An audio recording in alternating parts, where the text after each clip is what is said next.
Hi everyone, this is Sujeet and welcome you all at Maskar school of language. दोस्तों, आज हम बात करेंगे active voice and passive voice की।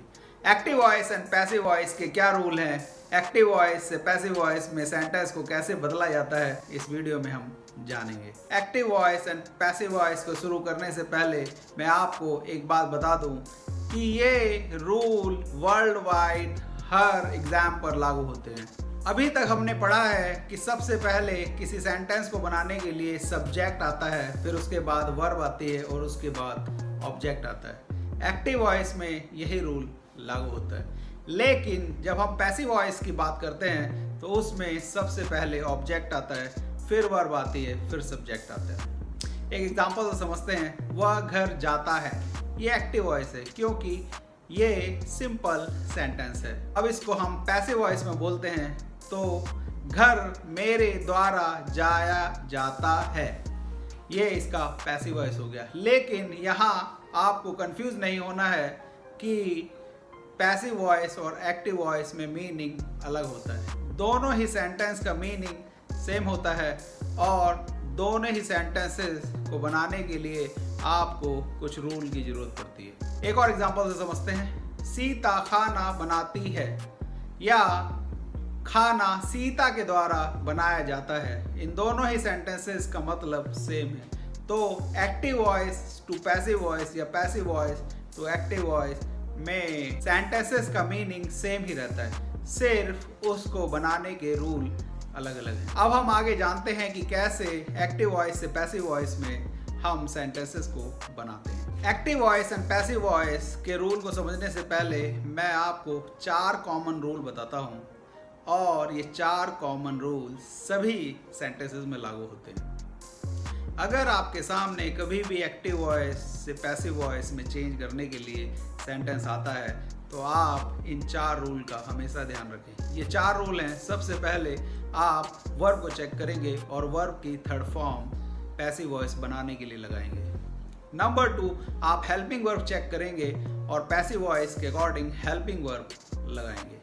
नंबर 3, आप प्रोनाउन को चेक करेंगे और प्रोनाउन को हमेशा ही चेंज करेंगे। ये बात आप हमेशा याद रखना, जब भी हम एक्टिव वॉइस से पैसिव वॉइस बनाते हैं तो प्रोनाउन चेंज होता है। एंड नंबर 4, बाय लगाते हैं। सम केसेस में हम बाय नहीं भी लगाते हैं, लेकिन मोस्ट ऑफ द केसेस में हम सेंटेंस बाय लगा के बनाते हैं। अब ये जो 4 रूल है, अब हम एक सेंटेंस को देखते हैं और ये देखते हैं कि हमने कैसे इस सेंटेंस को बनाया। फॉर एग्जाम्पल, रिया खाना खाती है। सो रिया ईट्स द फूड। ये एक प्रेजेंट इंडेफिनिट टेंस का सिंपल सेंटेंस है। अब इसको हम चेंज करके देखते हैं कि क्या क्या जो मैंने रूल बताए इसमें लागू होते हैं या नहीं। सो रिया खाना बनाती है। Riya cooks the food. The food is cooked by Riya. तो जैसा मैंने बताया, अब इसको पैसिव वॉइस चेंज करने के लिए सबसे पहले हम ऑब्जेक्ट को सब्जेक्ट की जगह पर लाएंगे। तो रिया खाना बनाती है, इसमें खाना जो है वो ऑब्जेक्ट है, तो ऑब्जेक्ट को सबसे पहले लिखेंगे द फूड। इसके बाद हेल्पिंग वर्ब इज लगाएंगे। द फूड इज वर्ब की थर्ड फॉर्म लगाएंगे। कुक का हो जाएगा cooked. The food is cooked by रिया।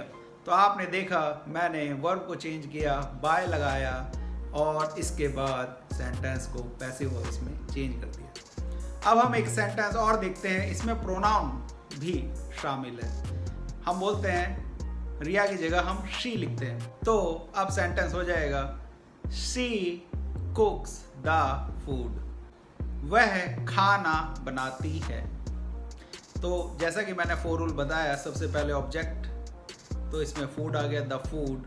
इसके बाद helping verb is, the food is cooked, verb की third form cook, cooked, cooked, verb की थर्ड फॉर्म, और उसके बाद वह को मैंने बोला था शी, इसको चेंज करेंगे और हर आ जाएगा।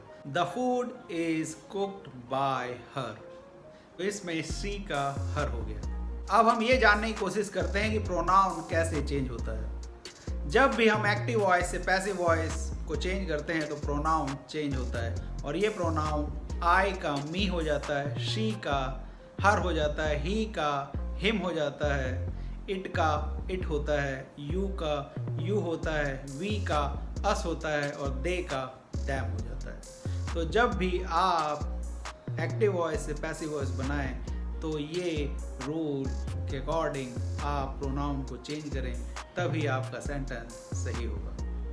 तो आपने इस वीडियो में जाना कि कैसे एक्टिव वॉइस से पैसिव वॉइस में हम रूल लगाकर चेंज करते हैं सेंटेंसेस को। आने वाली वीडियोस में हम सारे tense and modals and other sentences को जानने की कोशिश करेंगे कि इन रूल की सहायता से कैसे हम और सेंटेंसेस को बनाते हैं। आज के लिए इतना ही। Thank you so much for watching. Have a great day. Bye bye. Thank you.